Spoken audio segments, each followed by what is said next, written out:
Hey, welcome, Aftermarketers, 12 noon East Coast time. Where would you rather be than right here, right now? Carm Capriato, aftermarketweekly.com. We are live every Tuesday, and we have so much fun doing this, and we're so glad that you're here. I know a lot of you count on this for your lunchtime fix to have some fun with us regarding everything aftermarket.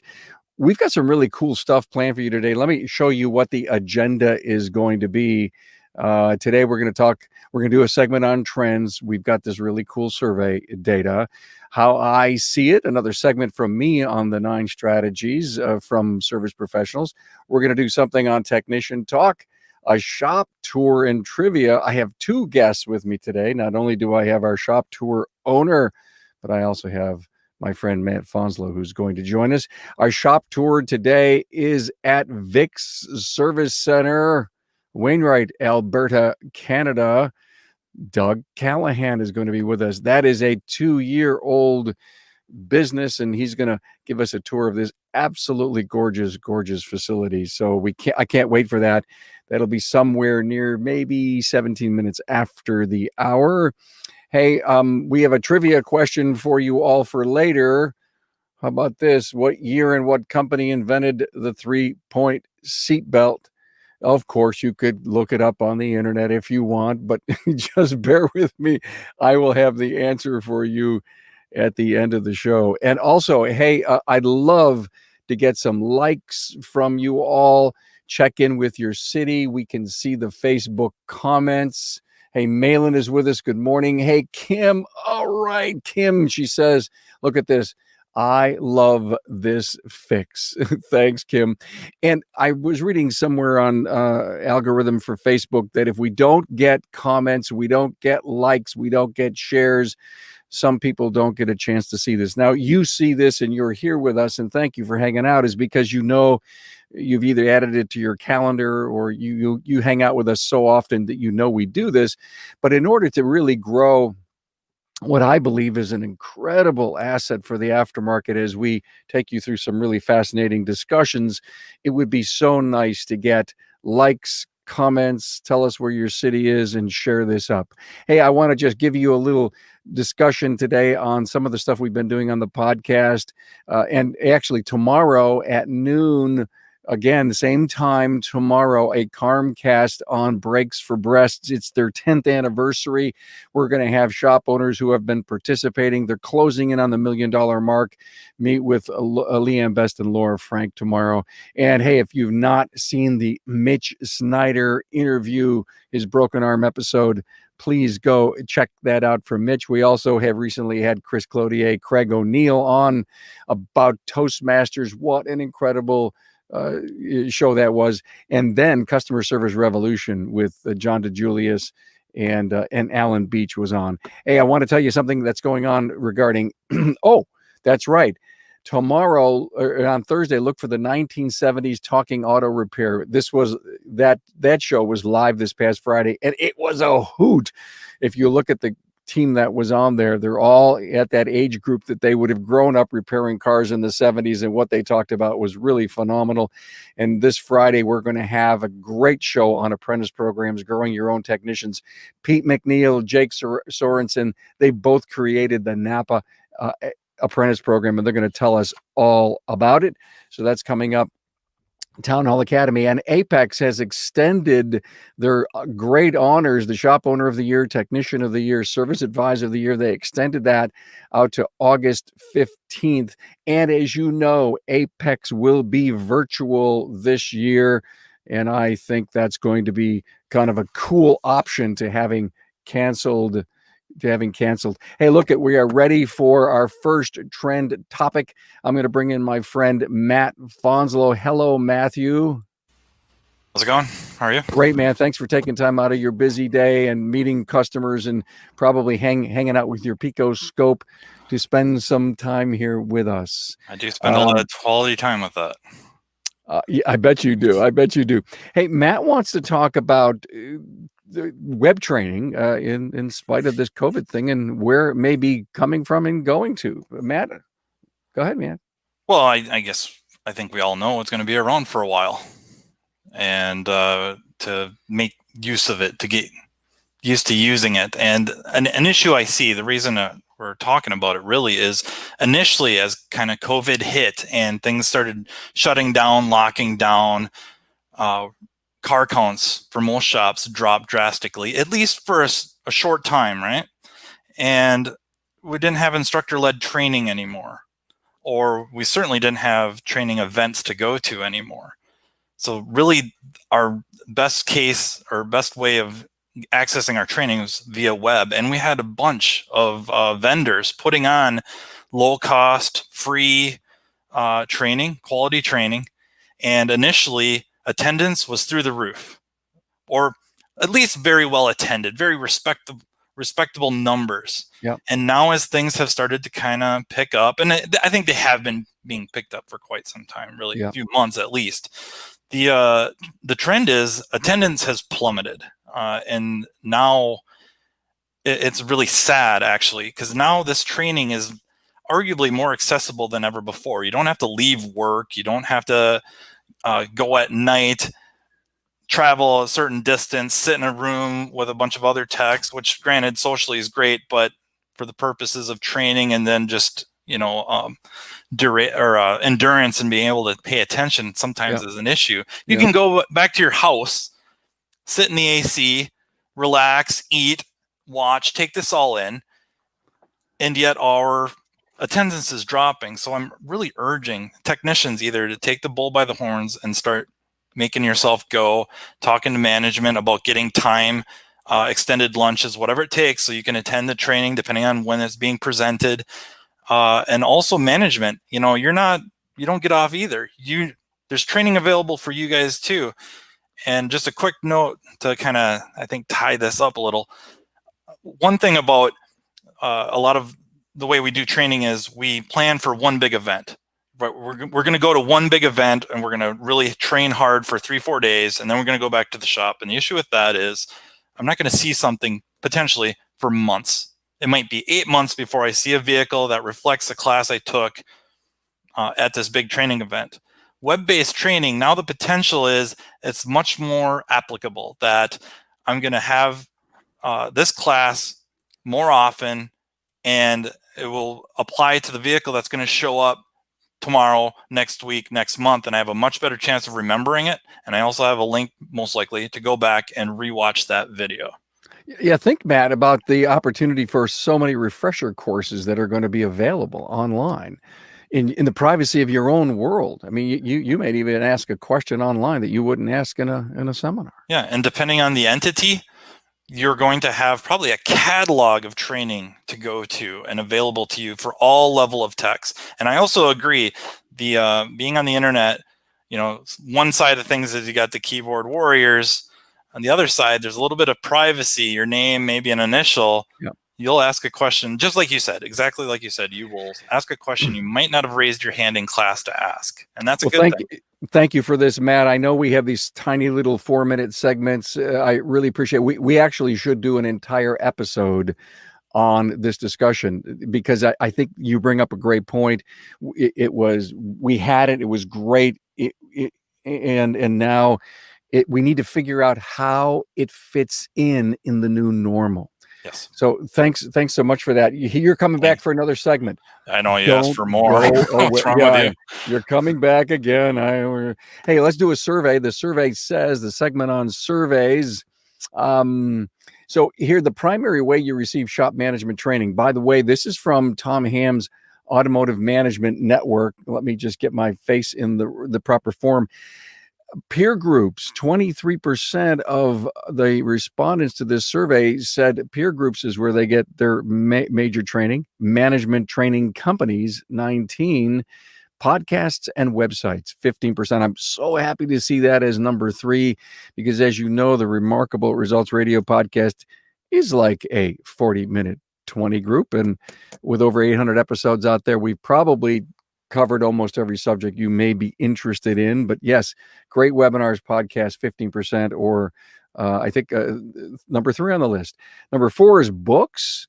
Glad to see that. Leaders are readers, and shop management websites, 12%. So that's a quick review from one of Automotive Management Network's surveys. And thanks, Tom Ham, for that survey.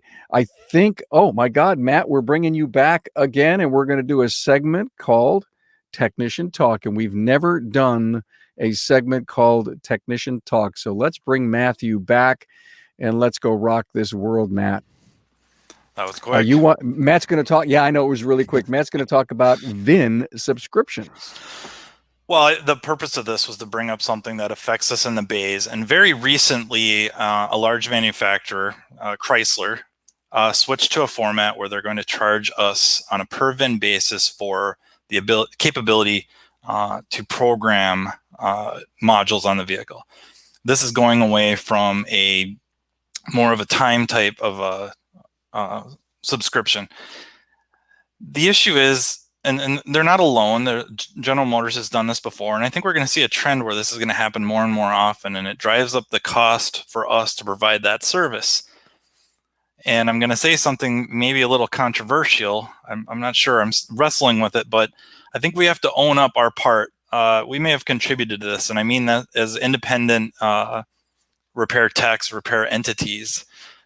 There is talk, and I think some evidence that there's other larger entities that were abusing those privileges of the subscriptions that brought this to light. But also, when these corporations are really forced to provide this for us, they have to create a division to do it. It's a kind of a separate division, and it's aimed at the independents market, and they have to justify their existence. And most of the manufacturers that I have ability to converse with, these divisions were not looking to make profits. They would have felt good breaking even, or even just losing a little bit of money.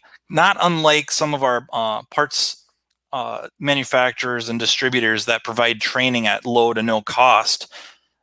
It's almost like a PCV system, a calibrated leak. Well, it's a kind of a calibrated loss in an effort to make money on the other side of things with less warranty or whatever. Okay, yeah. Well, same thing here. They have to justify their existence, and the independent market is requiring a lot of their resources in support and whatnot, because we're not doing our due diligence to either train ourselves to use these resources they're providing us, or not. Maybe this is a different idea, and I got to credit Bob Hype with it. Maybe we got to start thinking about hiring people as IT, that technicians aren't supposed to be spending a lot of time getting computers set up, downloading software, updating it. It's what I do. I'm used to it, but maybe not for everyone. Maybe we got to think about hiring personnel to take that off their plate so that when they go to use it, it's ready to go. And if they have an issue, they can call their IT person first before using up the resources of the manufacturers. Is the idea that the IT person would be in the shop, or it would be a shared IT resource? My guess is probably shared, unless you're a massive shop. Just a guess, or a multitasker that would have more time to deal with it. I hate to pick on management, but if you're usually kind of at your desk, it might be a little easier to multitask, updating firmware, downloading updates, whatever. And making sure certain things are working, drivers, Java, et cetera, firewall issues. I think there's a lot of time spent on the phone with tech support only to find out the issues on your end, your network.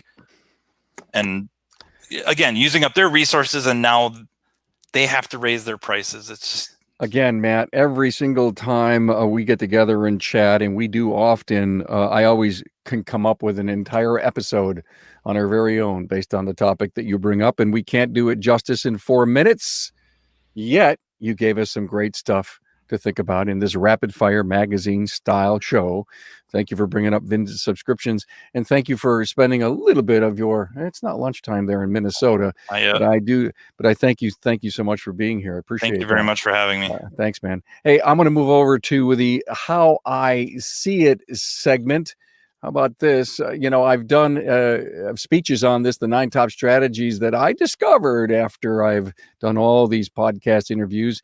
And here are those 9. Culture, put your people first, becoming the CEO. Customer service is it. Processes are ridiculously critical in win wars. And today we're going to talk about development as a sustainable competitive advantage. Also have fun, network to expand your knowledge. run toward technology, and marketing. Please tell your story. So I want to walk you through some of the tactics that came from that one strategy and development as a sustainable competitive advantage. But what I want you to understand is the word development is the word training. And I love the idea, and I believe it was Bob Greenwood who said to me, "We've got to change the word training to development." And and I don't disagree with him. It's a pretty bold statement, but not only technician service advisor, but CEO training. We cannot ignore the fact that training at all levels for all positions in your business need to be there. And I recommend, based on what I've heard in the past, to keep a training resume on everyone who works in the company. And it could be as simple as an Excel spreadsheet with the name of your people on the side or the course on the side and the name of the techs on top, so that you could look back when you may be having a comeback problem. You may see some new technology in the business that you have to look down and say, hey, do my people really know this, what's going on? Or you see someone had some GDI training, but it was a bit ago, and there's a refresher course coming out on the web, for example, that they may need to go to. So every time they would go, of course, their class that they attended goes in the training resume. JD stands for job description, outlines the number of training hours required per year. I would say that anyone I've ever talked to or interviewed has this as part of. I know they require so many hours, but I'm not sure they all write it in their job description. Training incentives, sometimes if the tech reaches the number of hours each and every quarter, they get X amount in an hourly increase. Manage web training. Matthew a little bit just talked about it. And I completely agree with that philosophy, Matthew, that there's going to be so much new web training that's out there, some really new technology that I keep hearing about from Chris Chesney, that you're going to have to manage your web training. And if you participate in a web training program that doesn't have a learning management system, and that is the proof of the training to give you your ROI and to at least see an online resume, you need to find someone that has a good learning management system. And of course, growing your own techs because of the shortage, no doubt that having a good training program will help you do that. And then remember one thing that I think is critically important, that anyone who does any kind of training, please bring them back in and let them do at least 15 minutes with your people on what they learned, at least say the top big takeaways, because when they teach, they learn, and it really becomes a solid part. And I think I know that it brings you great benefit from the training dollars that you spend. So thanks for hanging out with me on how I see it. Boy, you know where we're going next? We're going to Wainwright, Alberta, Canada, and my friend Doug Callahan. Hello, Doug. Hey, Carm, how's it going? I am terrific, thank you. Hey, the shop tour is brought to you by Broadly, who helps local auto shops grow through great customer expectations. Broadly attracts and captures leads, helps you communicate by text, collects contactless payments, and gathers reviews. Go to broadly.com on the web. Hey, Doug, can't wait to see a tour of this brand new, absolutely beautiful place that you built from the ground up 2 years ago. Yeah, absolutely. And it's my pleasure to be able to let everybody have a peek at this new facility. So I'll get the camera turned around here and we'll do a little walkthrough. Thank you, man. I remember I've interviewed Doug in the past, and what was really cool about this is that his old building was right in the parking lot, and they built around it. I'll let you tell that story. So yeah, we currently are standing where my old facility would have been. So we actually built this building around it. This back wall here was right down the back side of our old building. We actually operated out of that building right up until the day that we opened up this one. So we were closed for a day. Our contractors were able to pour the aprons, and we were actually able to get into the bays while they poured the parking lot. So yeah, it was pretty awesome for them to be able to do it, but it worked out really good. So yeah, we'll start off. We're gonna go in through the office just as any of our clients do when they show up. We definitely were happy with the finishes and how everybody brought this whole vision together for them. So as you come in, you see we've got the lobby, we've got the seating area, which we've socially distanced everybody. We've got an office upstairs, which is mine, as well as a staff lunchroom and a second office upstairs. Yeah. Looks very, very, very professional. Is that a service advisor's desk right there? So this is a service advisor's desk here. And then I have Alina down here at the other desk. Whoops. At the other desk here. And yeah, we've got our digital menu boards all up and running. Beautiful. Coffee stand. We don't have a lot in the way of treats. We used to have candies and stuff out here all the time, but COVID's changed how that all works. So yeah. Come back here. We have our parts room. So all of our parts are delivered to the back side of the building. So we have no delivery vehicles coming to the front door. Everything's brought to the back, put on this table, and then it's checked in by the advisors. They then store all the parts back here with work order numbers on them pertaining to the work orders and make sure that they get out to the guys as they need them. We are a fully digital shop, so there are no paper work orders going back to the guys. They work in their stations. Yeah, so we'll go into the back shop here. So we've got 9 bays in total. We have 8 hoists. 4 guys, so each guy has 2 hoists. That way they're never stuck waiting for answers on vehicles. They're always able to be moving on to their next job. All the parts are brought back here for the shop dispatcher. He then works from this workstation, and he will then dispatch the work out to the other guys in the shop. All the parts are then taken to them, and they don't have to walk up front for anything. They digitally talk back and forth to the advisors so that if they need parts, she can run something back to them if they need it. And you have a tire hotel, am I right? Are we still on? Yes. Can you hear us, Doug? Doug, can you hear me? Uh-oh. Doug, can you hear me? We're on, Doug. I think Keep going, Doug. I can hear you, man. Sound. Okay. Oh, now I'm back. Okay. You have a tire hotel, I see. Yeah, absolutely. So we keep all of our tires stored here.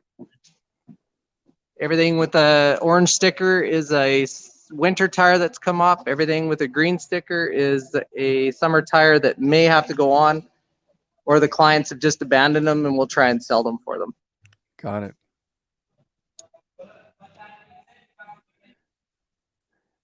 Doug, this is a fabulous tour. And by the way, Doug tells you the entire story of him building this in the town hall. Now, in my Remarkable Results Radio episode 438, from the contractor, the architects, and the bank. Can you hear us, Doug?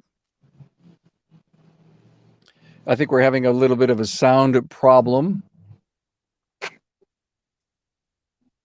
Doug is not hearing me, but boy, Doug, the pictures are great, and we sure can see and enjoy this great facility that you have.